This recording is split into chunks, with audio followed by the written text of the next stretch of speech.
أحد طلاب الجامعة أراد الانتماء إلى الحشد الشعبي، فكانت رؤية الضابط بأنه صغير السن، فبدأ بالأسئلة والحوار. فسأل الضابط قال له شو اسمك؟ قال له اسمي حشد شعبي.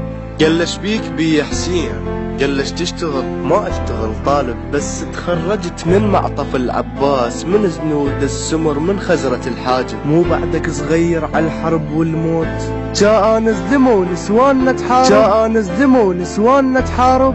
كبير عمر 1700 ثار، حنا وجف عروس وحاضر وغايب. اخو عندك؟ نعم مستشهد بتكريت، ما مستلم راتب، مستلم واجب. دروح اقرأ، قرأت الفاتحة على الروح. امتحن الموت هو بجرف النصر كاتب، عفت محبوب وقلت لها بنت الناس، حبك مستحب بس حب الوطن واجب. اشتريني بشيلتك، خاف بخيان البار، ولا تخلين صوت جلوفك يعاتب. وجيت وجبت فتوى وخيط شيله وياي، وطفله وظهر اخو وعقال وشوارب، وطفله وظهر اخو وعقال وشوارب.